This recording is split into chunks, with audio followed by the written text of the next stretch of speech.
Good morning, good morning, good morning, and welcome to Radio Northern Beaches 88.7 and 90.3 FM. You guys are listening to the Hummingbird Talks. We happen every Wednesday. My name is Melissa, and the aim of the talks are to educate and inspire the everyday person about spirituality, health and wellness. We have different guests on each week, speaking about a range of topics designed to inspire and facilitate a direction towards wholeness, happiness and self-awareness on this journey we call life. And we are having an interesting life at the moment, aren't we, Emma? Yes.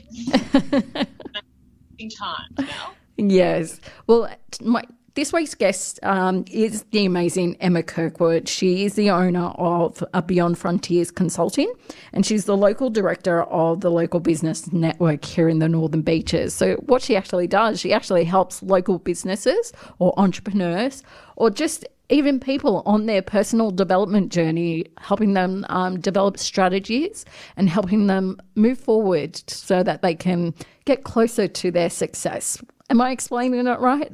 Yeah, absolutely. I love that explanation. Yeah. But Emma and myself, we've actually got a backstory. So we actually known each other, I don't know how long ago we were working together back in our recruitment days, but we've managed to reconnect only just a few months ago. And hey, there's always perfect timing and divine timing. So there's a reason that we've reconnected, and rightly so. She is a business coach. So, hey, I'm in business and definitely using her services or definitely have helped her. Oh, well, she's definitely helped me on my journey. So, Emma, just tell everyone a bit about yourself or what's your story getting you to this point? Yeah, sure, absolutely. And I agree, Mel. It was absolutely fortuitous for us to reconnect. You recognised me, which was amazing. Yeah. I'm not going to say how long. Yeah. But that was, a really pivotal point in my career when you and I were working for the same organisation. So my background, I spent about 15 years working with large organisations. A number of them were recruitment companies, and I was incredibly fortunate to have some of the most amazing leaders and mentors that I really do believe helped my development to get me to where I am now. And I often refer back to what I learned during that period of time in my life as well. Development, and I know our conversation today is around development and growth, and I love your series and what you're doing with this. Thank you. I really do believe that we are responsible for our own development or for our own direction in life. And sometimes that can feel like it's a little bit off path, and that's totally okay. I think when we then have the opportunity to kind of reflect and say, okay, well, where do we want to be and what do we need to do about that? And so my corporate background really helped me have access to a lot of opportunities. Yeah. Lots of really fascinating projects, work and businesses. And also I worked during a few what I now kind of reflect back on and say were real crisis management situations. They were either things that were occurring with businesses not doing well economically. That also reached out to, working through some health and emergency crises internally and externally with our customers. And I think that that's really helped with being able to continue to work and help clients in today's environment as well. So, that's a little bit about me. Yeah, and it's a wonderful story. And you're right, corporate does allow for a lot of opportunities, especially, in the organisation that we were working with. We're working with quite larger companies, and it was around that GFC time as well. So they were all in crisis at that time. So you've managed to work through it. But before we get in, you mentioned a good thing that a lot of us don't realise that the responsibility of our success or the direction that our career or business goes is up to us. But before we get into that, I just want to ask you, what made you make the switch from corporate into your own business? Yeah, good question, and one I have often asked myself. Yeah. So I started my business about 5 years ago, and it has morphed over that time as well. And I think that's also, I really look at that and say that's a learning for me. Yeah. I think the main reason why I started, I'm not sure this is necessarily why people should start a business, but I love a challenge. Yes.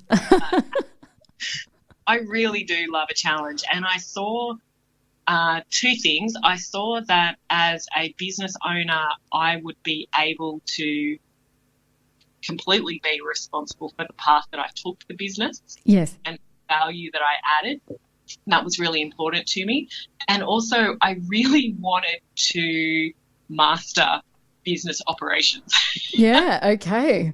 I really wanted to be able to not just theoretically understand how businesses work and what the levers are that that get them on rails and moving forward. Yeah. I actually do that myself. That was a challenge. So yeah, two parts. I felt I could serve my clients or do the work that I wanted to do, that I'm really passionate about doing and helping people develop. And I absolutely wanted the challenge of learning how to master that. How do I make a successful business happen? Yeah. well, would you recommend people to do that? Because I kind of was in the same boat with you. I just knew, hey, I love the work that, that I got into and the core work of my business. But then I'm like, hang on a second, there's a whole nother level with business. So when you think, or when you have someone in front of you saying, hey, I want to start a business because I'm really passionate about this topic or this business, would you recommend, hey, get started, this is where to go kind of thing? Or it's like, no, take a step back, right? I think it's really important to consider the reasons why and to why you want to be a business owner. One, because it's a decision that you're going to make over and over and over again. And, in my view, there is no right or wrong. Sometimes it's a matter of timing, opportunity.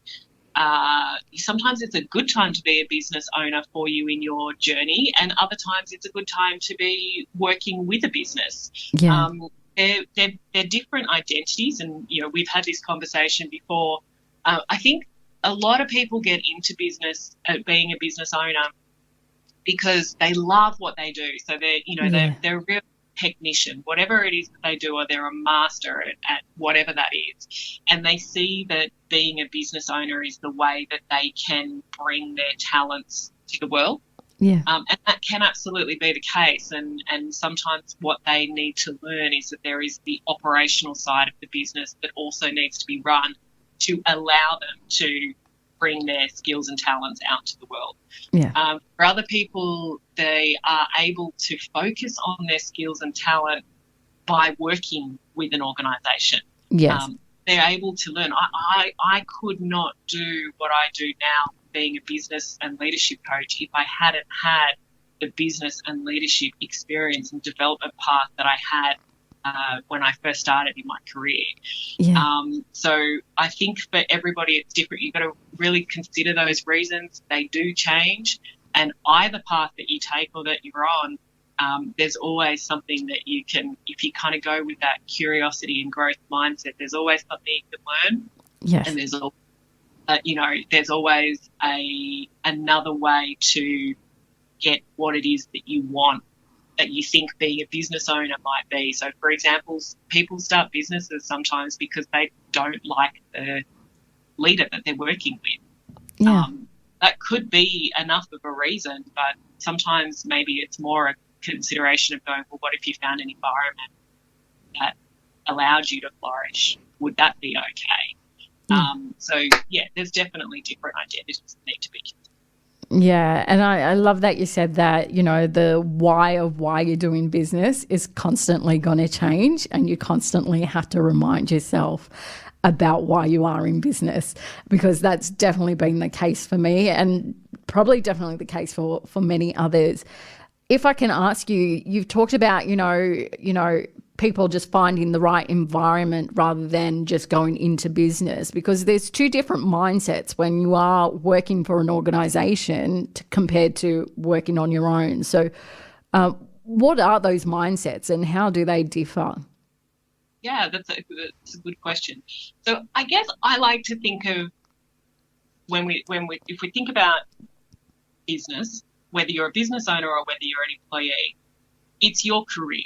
Yeah.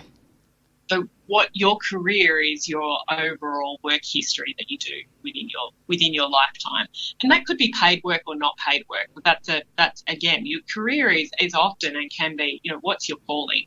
Yeah. And then what's the best way in which, with the tools and resources you have at this time, in which to express that calling and do what it is that you're here to do.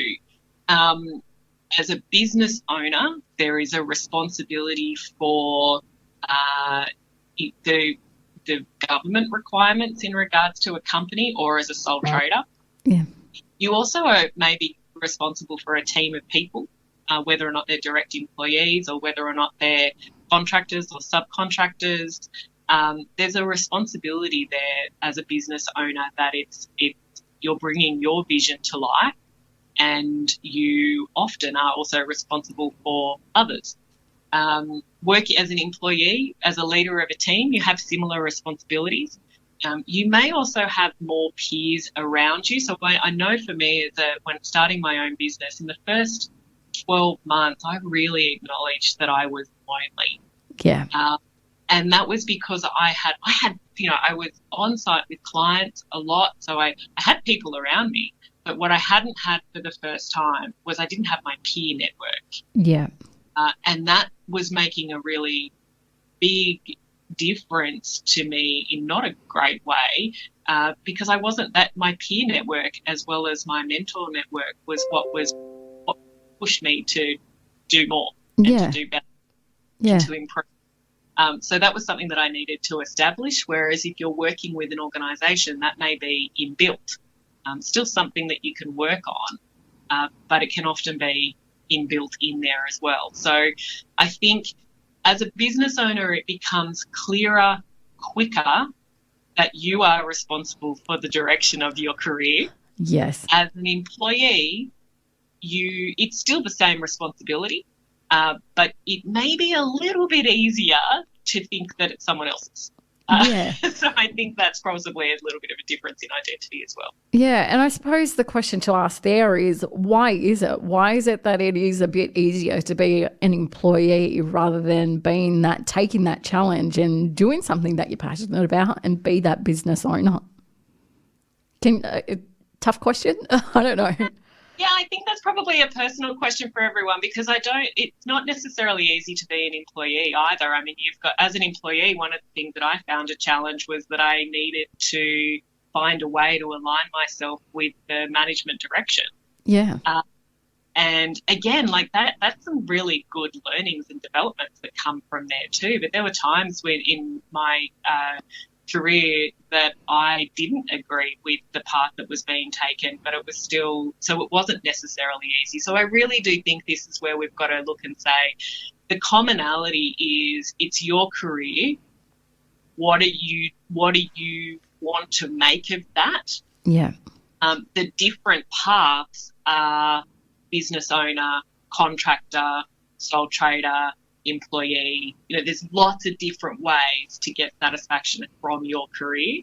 Yeah. And each of those have a development path, absolutely. Yeah, perfect.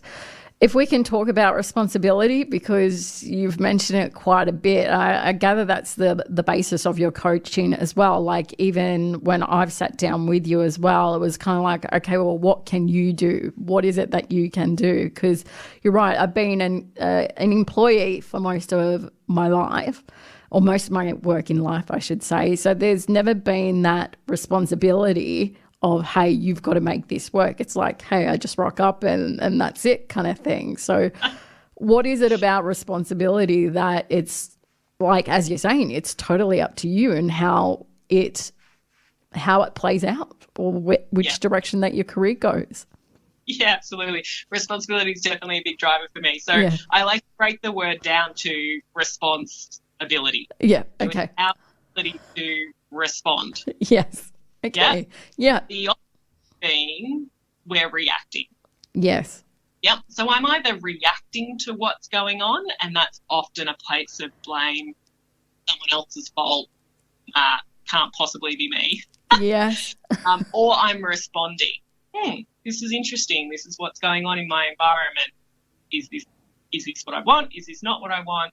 What decisions can I make? I find it much more empowering to be in the response. Also acknowledge that reaction often comes from our primal instincts of fear, fight, and flight. Yeah. So if I am in that state, that's also okay to identify what's going on, make sure I'm safe, and then move into a more response frame. I think so. I've always had a really strong value around freedom. Yes. I like to believe that I am in control of my destiny. Yeah. Well, I think most people are realizing the word freedom and how much it means to them in this current time. Yeah, absolutely. And so for me, goes with the greatest responsibility. I actually have the greatest freedom. Yeah. Okay. Responding versus reacting. Even during our current times that we're working with now, and we are in a period of, I'm going to say unprecedented uncertainty, but I think what's actually happened is the veil that has covered what we think is certainty has just kind of been pulled across.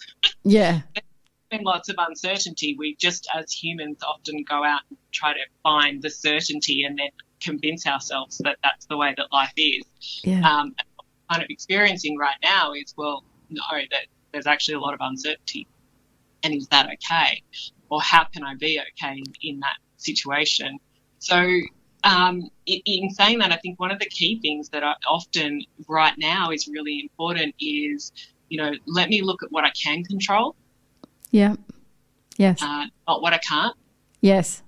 Yes. Let me really look at what I can control. What are the resources that I have? Yep. Let's work on them. Yeah. Resources that I don't have. So what do I have?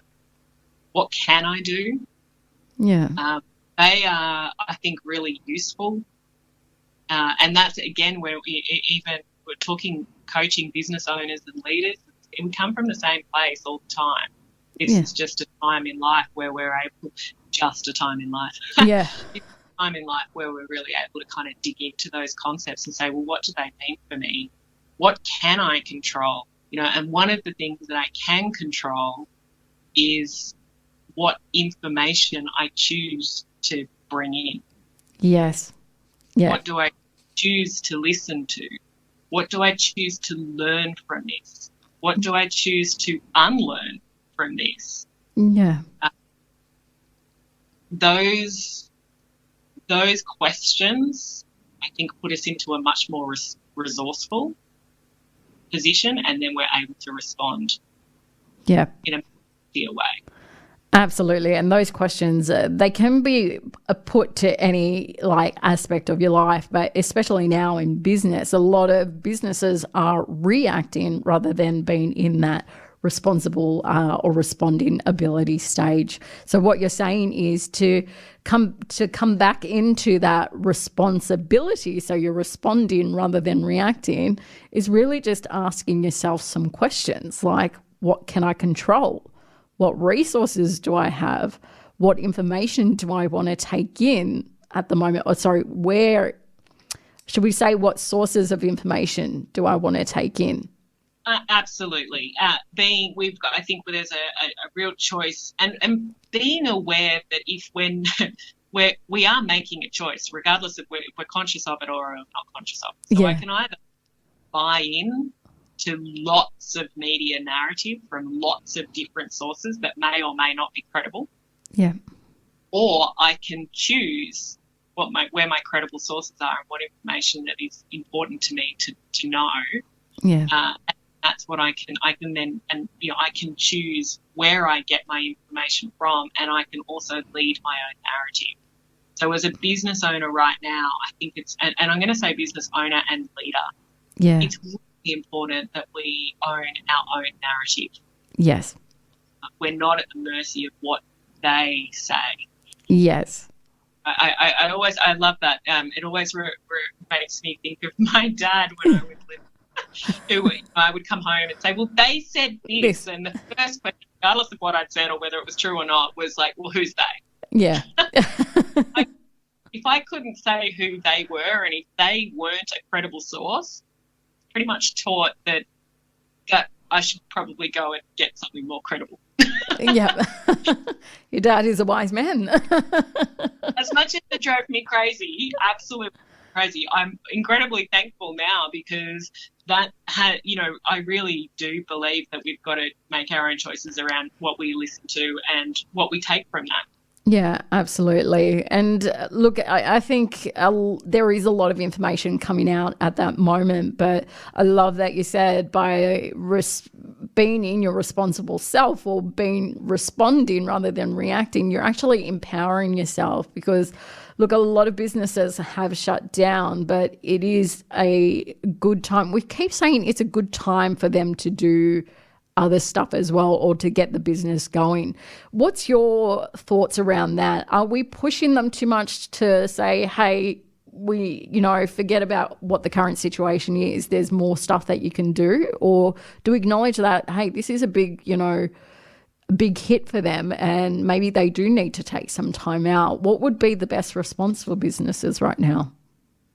Yeah. So every business is definitely going to be different because every business is in a different stage of their business cycle or a different size.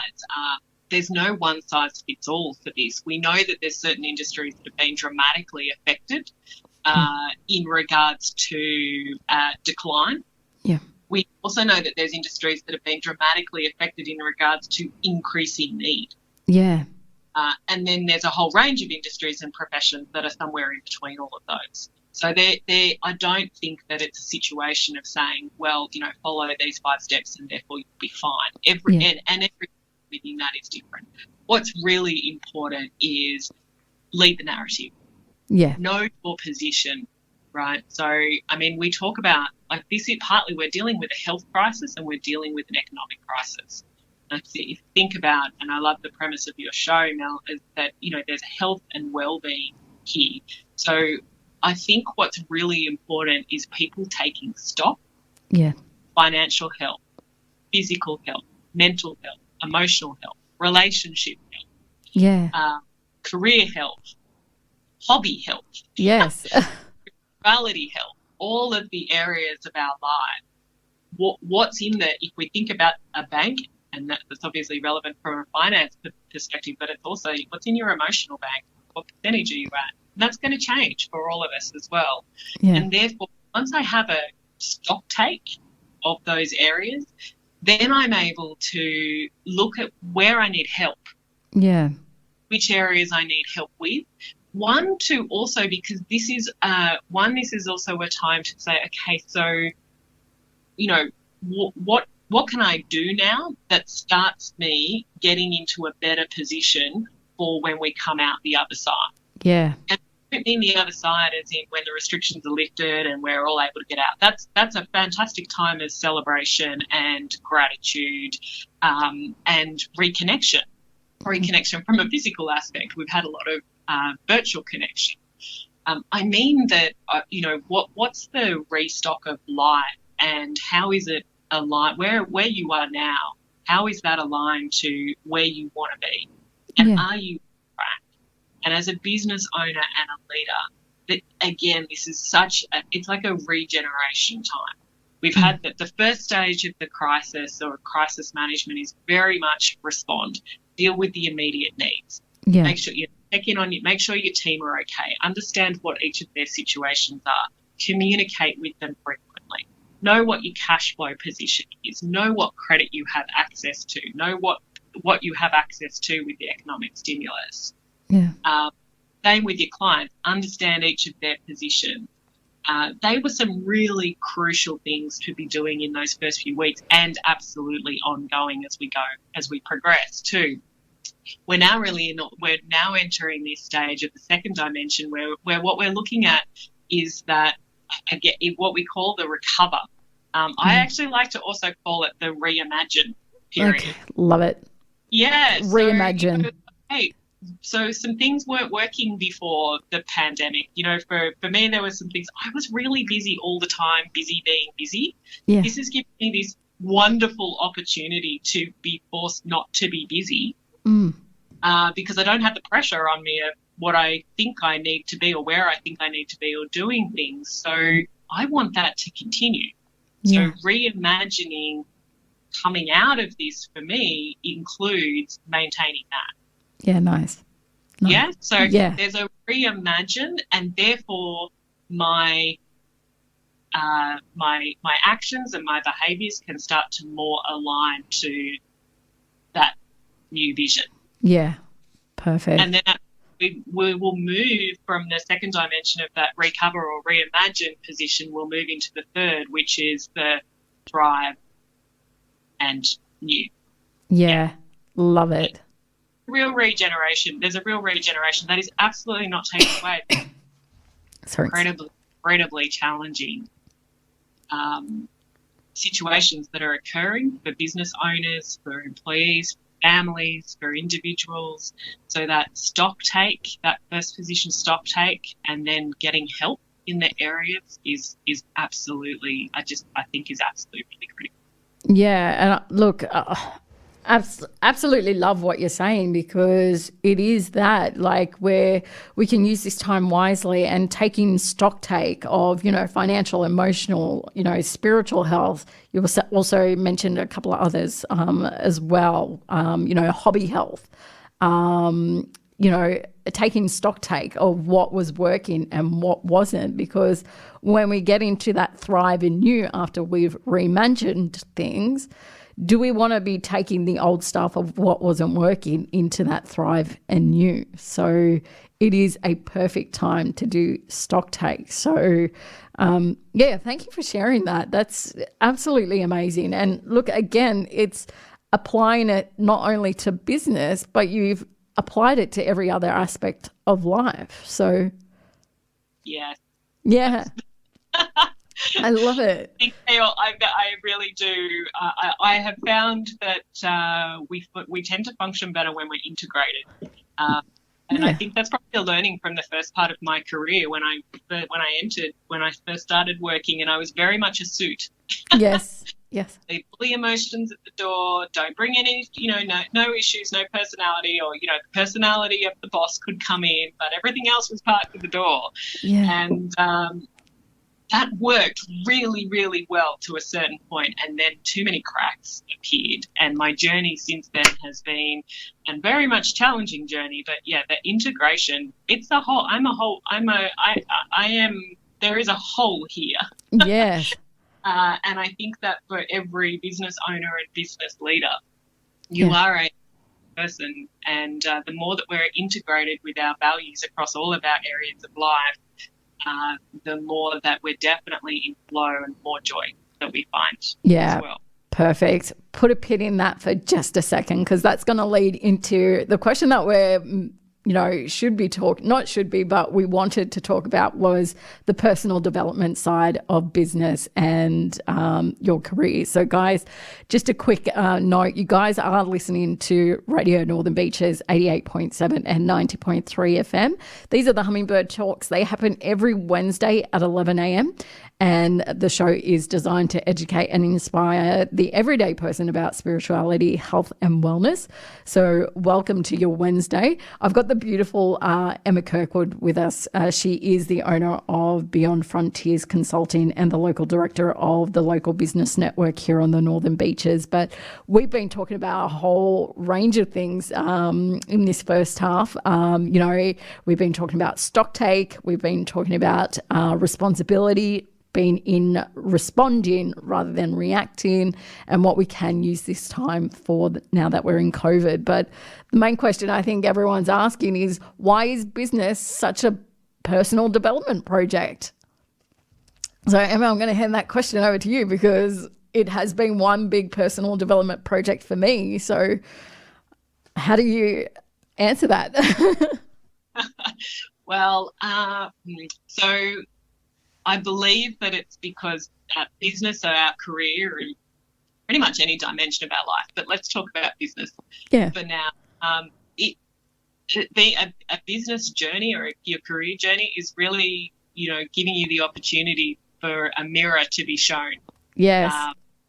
And, with her, we talk a lot, or I'm sure you've heard a lot about perception and projection. And our perception is our projection. Yeah. So our journey in achieving, if you think about it from a business owner, we are often setting out to achieve something. Yeah. That's different for everybody. Some people it could be freedom. Yeah. Not answering to a boss. Yes.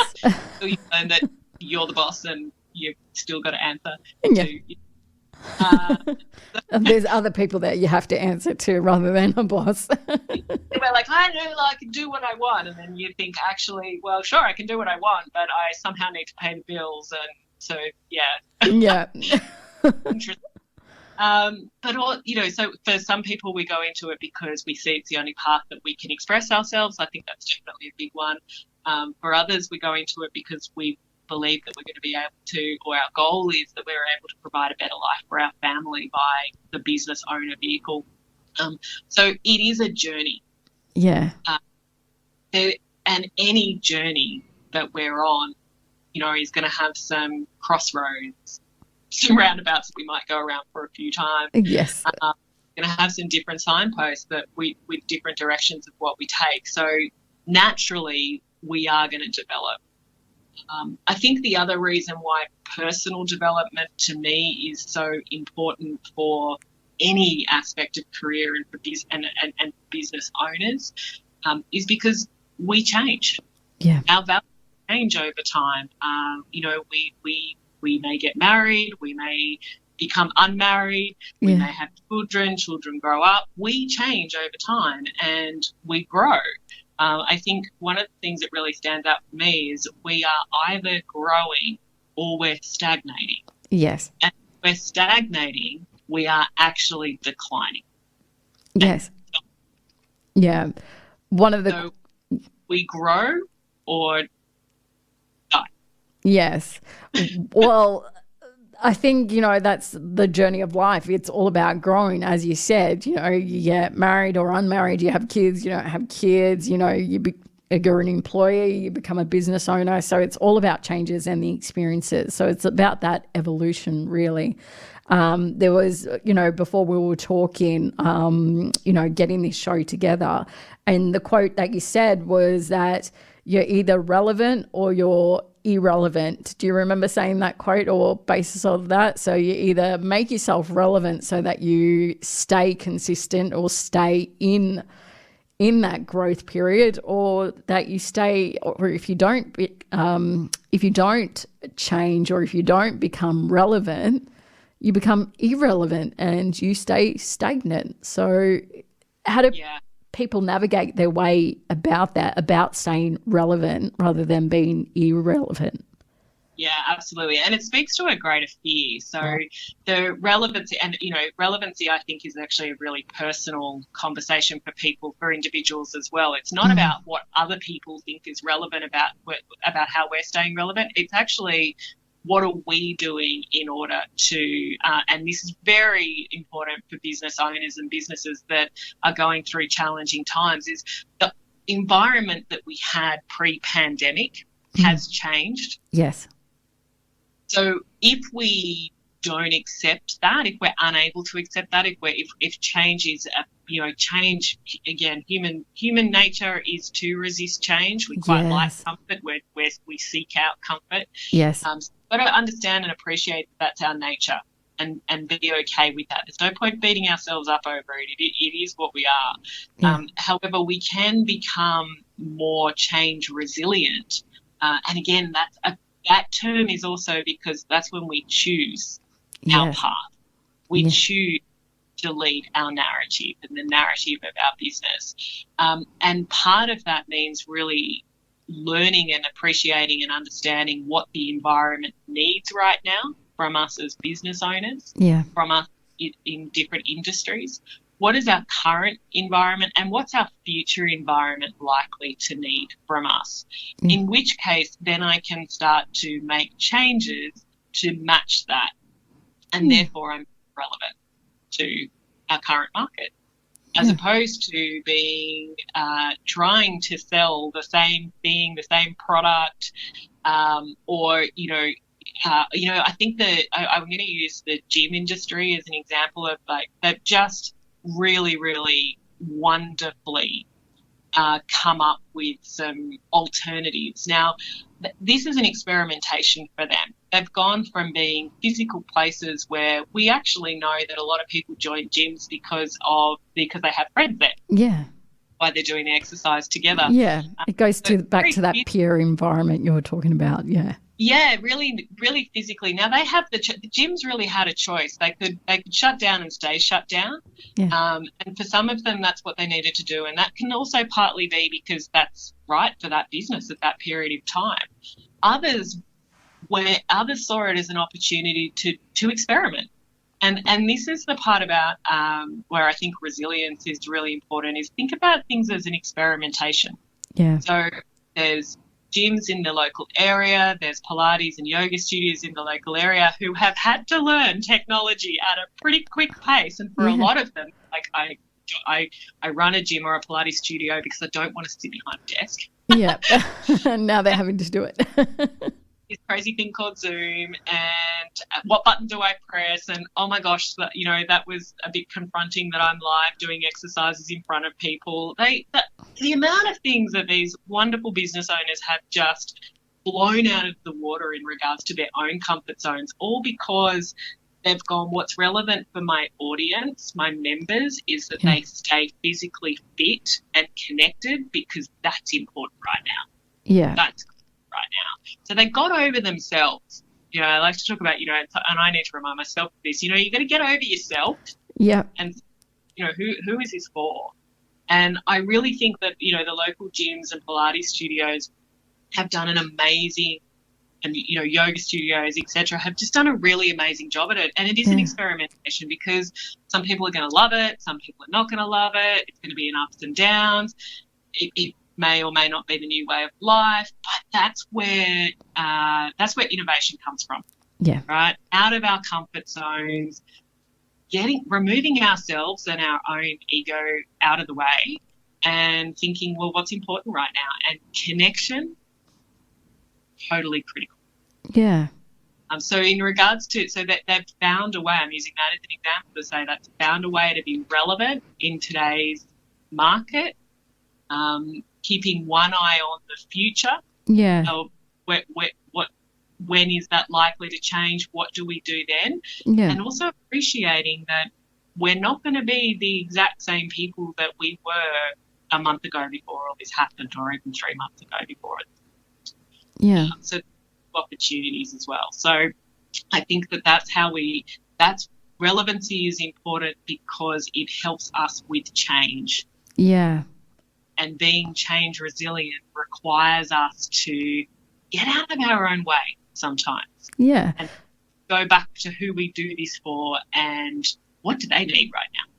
Yeah. And it seems like the quickest way for us to get out of our own way or get out of our ego is to ask those questions, because, when we were asking questions in Stocktake, it's the same sort of questions again that we ask in relevancy, in resilience, or what do we do to cope with this change? So yeah, asking questions, connecting, and getting help. Yeah. And that can be a challenge sometimes because we don't know who to get help from, or, so we might need to try, we might talk to our friends, we might talk to our family, we might need to seek outside help. But absolutely connection to, I don't know about you, Mel, but I know for me, the times where I've been stuck in my head thinking that I was going to be able to give myself the answer without any input from anyone else. Yeah. That's a warning sign for me now to say I'm in my own way. Yeah, okay. Yes. I need to connect with others to be able to help with a problem that I'm experiencing. I got myself into it. I'm going to need some help. Yeah.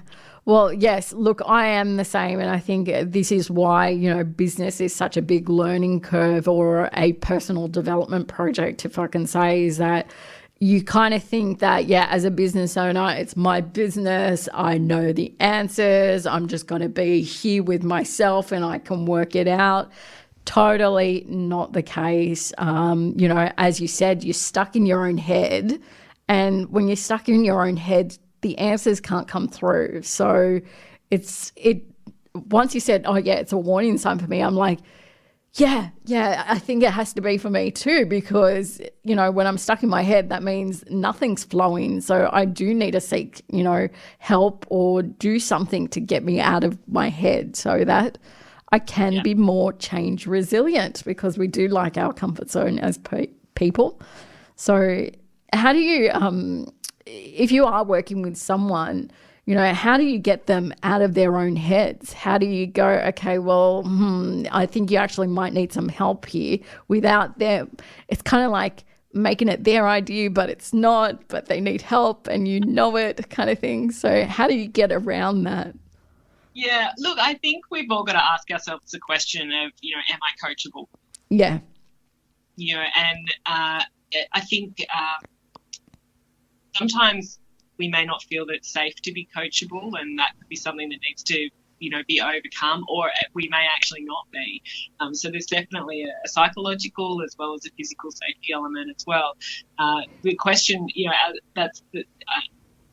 and I guess, how willing am I? That's the other thing to think about, is how willing am I to resolve this challenge, or am I okay stuck in drama? Because I can get some payoff from drama as well. So it's a continual. This is a continual development journey as well. It's not oh yeah, that's great, I understand that and that worked well for me, so I'll do it all the time.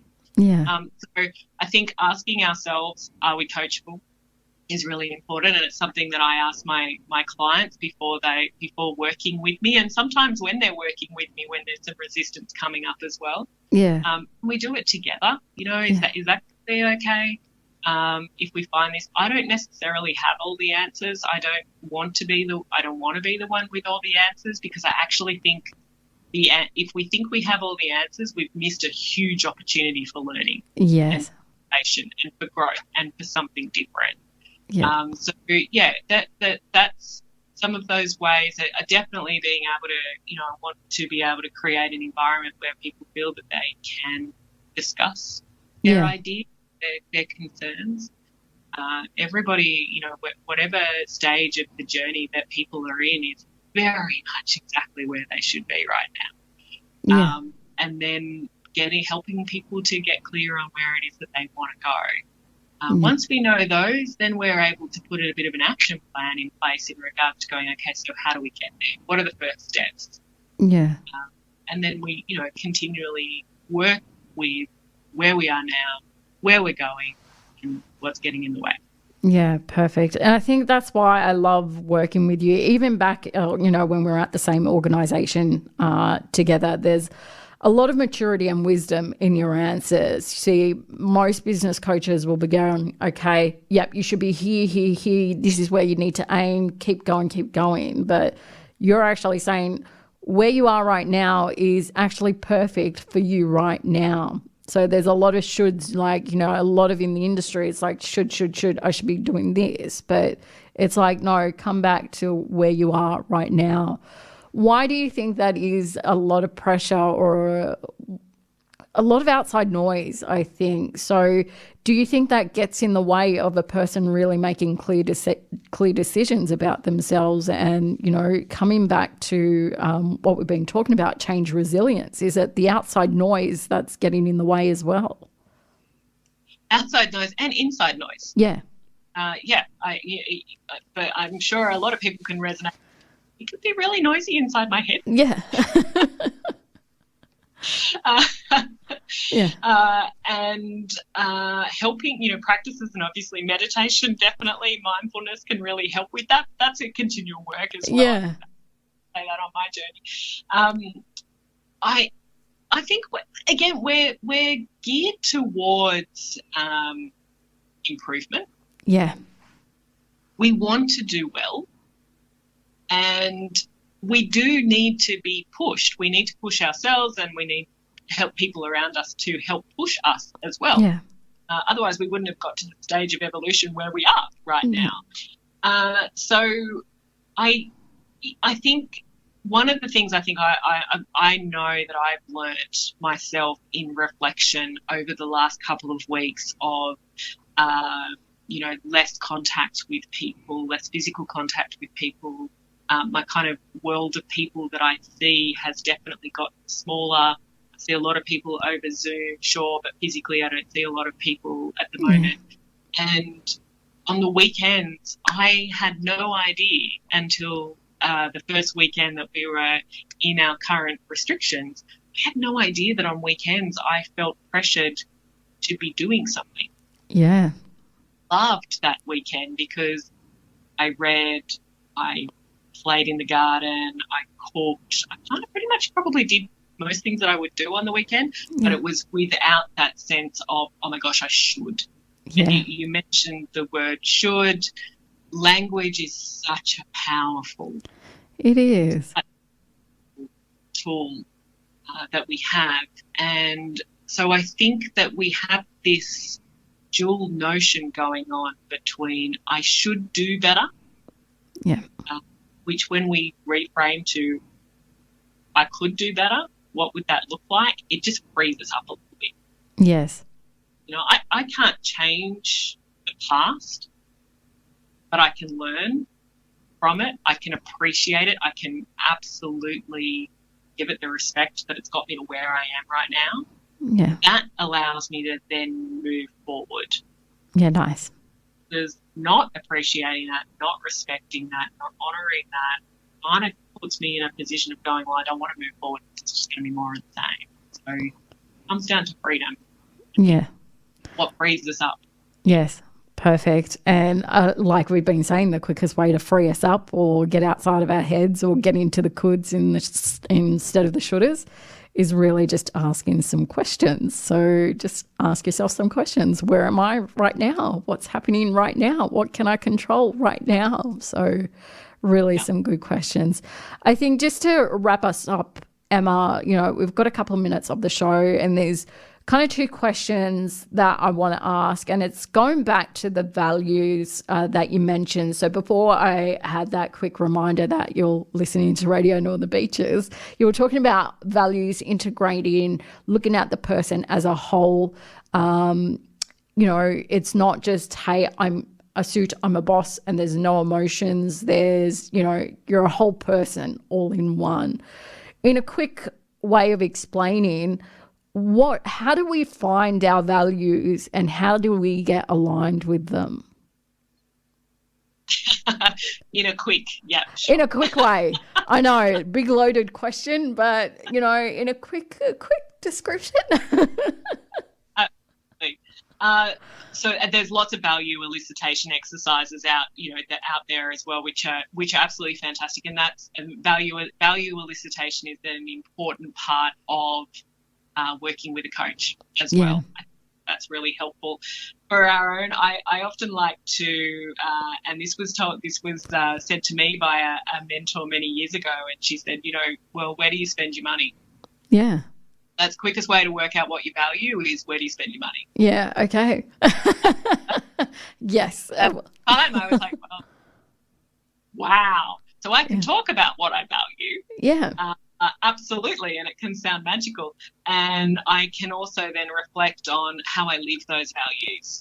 Yeah. And one of those ways is where do I spend my money? Yeah. So if I value personal development, I would probably be spending money on personal development. Yes. If I value health, my grocery bill is probably going to look a little bit different to someone who may not value health. Yes. So it is a really quick way to kind of go, what am I valuing and am I okay with that? And look for where there's a misalignment as well. So talking from the health journey, I do value health. I absolutely value health. To me, health that's the ability to look at someone as the whole. Yes. You are perfectly whole right now. Yeah. And your body, we are such amazing beings that our body is continually putting ourselves into the best way of health that it possibly can. Yeah.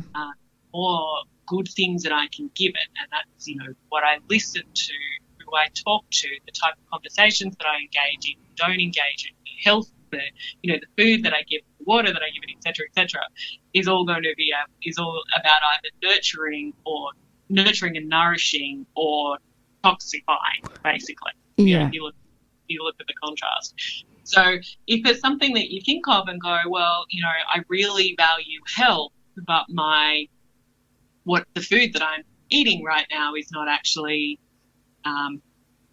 may not necessarily be indicating that, then that's going to kind of gives you a bit of an avenue to start exploring and definitely to seeking help as well, and perhaps better education too around going, okay, well, why are you not doing that right now?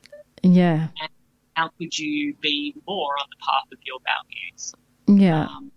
Also, it's okay sometimes with values to say, okay, that's not my value anymore. For me, when I was younger and, incredibly ambitious from a career aspect, my career was at a very, very high value, very high, top priority. That's where I would have spent all my time and all my money to some degree was spent around probably the connections that were to do with my career. Yeah.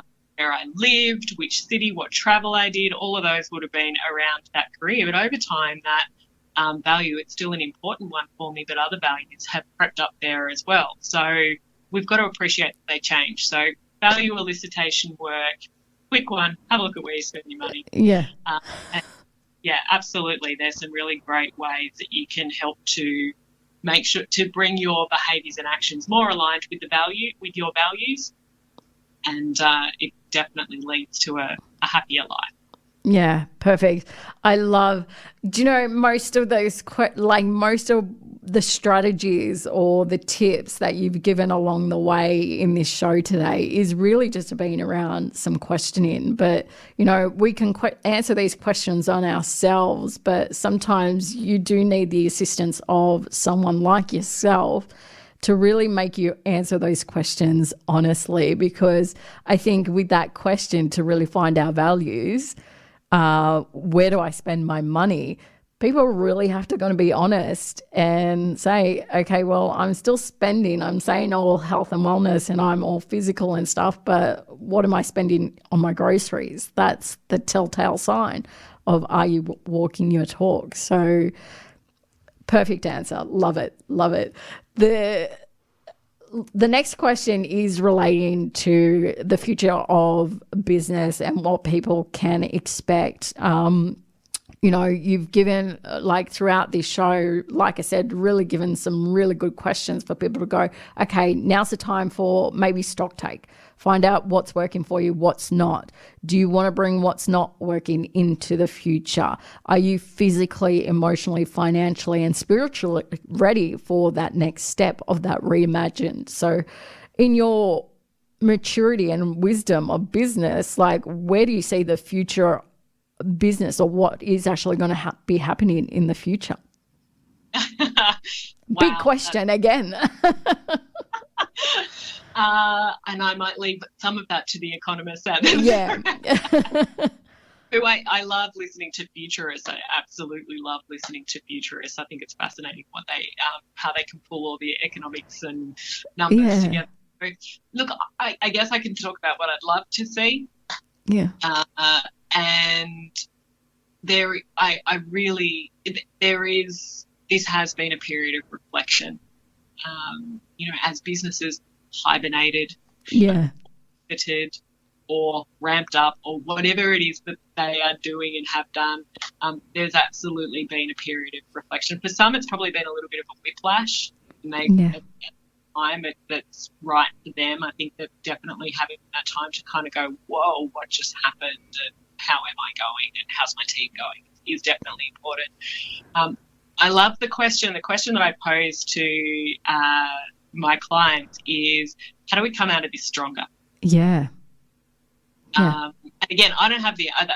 That's not for me to answer for them. Yeah. For me to answer, absolutely. But it's a discussion point. How do we come out of this stronger? And some of the ways or some of the things that are being discussed right now is connection. Yes. one of the ways that we come out of this stronger is appreciating that we actually have different forums for connection and the understanding how that's really made a difference in people's lives by either not having it or by having it. Yeah. So connection's definitely one. Reimagining, innovation. Yeah.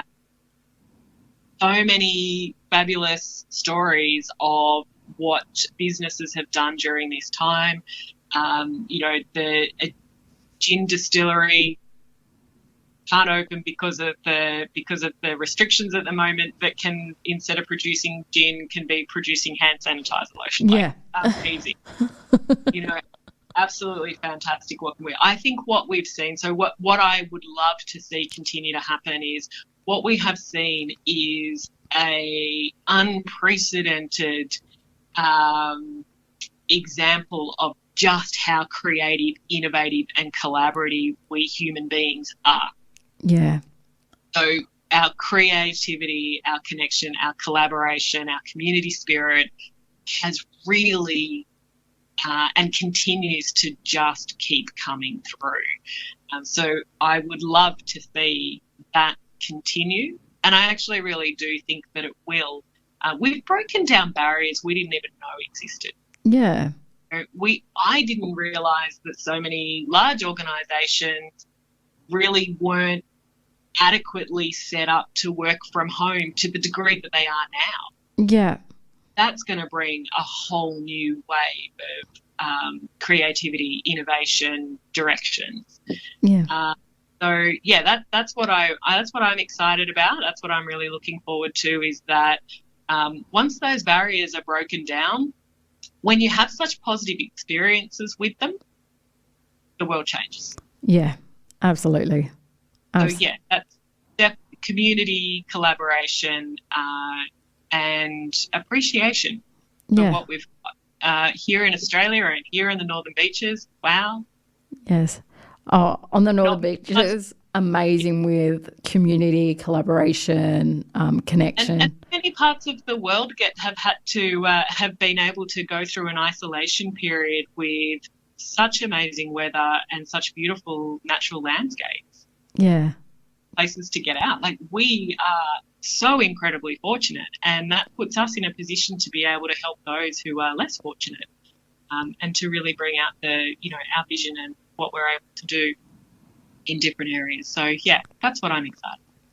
Look, I'm excited for it too. I just briefly on Facebook, I saw a post that in the global financial crisis, we had the likes of Uber and WhatsApp being created. So it's right on point with what you're saying, that there's creativity, there's collaboration, there's connection, there's a whole lot of things that can happen out of this time, or what we'll see in the future. So I'm really excited for it. So, yay. So, Emma, thank you so much for being on the show today. It's been an amazing show and so insightful as well. So, thank you so much for your time. And like I said, maturity and wisdom around business is just amazing. And you're here locally in the Northern Beaches. So people, make sure you reach out to Emma. Thank you, Mel. It has been lovely. I love our conversations. So thank you so much for having me. I really love all our conversations. So thank you so much. I'm incredibly grateful. No, thank you. Like I said, we've reconnected for a reason, and this is to get the word out that, this time that we're currently in, it doesn't mean a complete shutdown of business for some of us.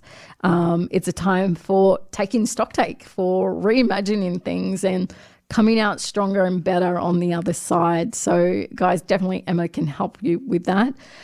So thank you so much. I do appreciate your time.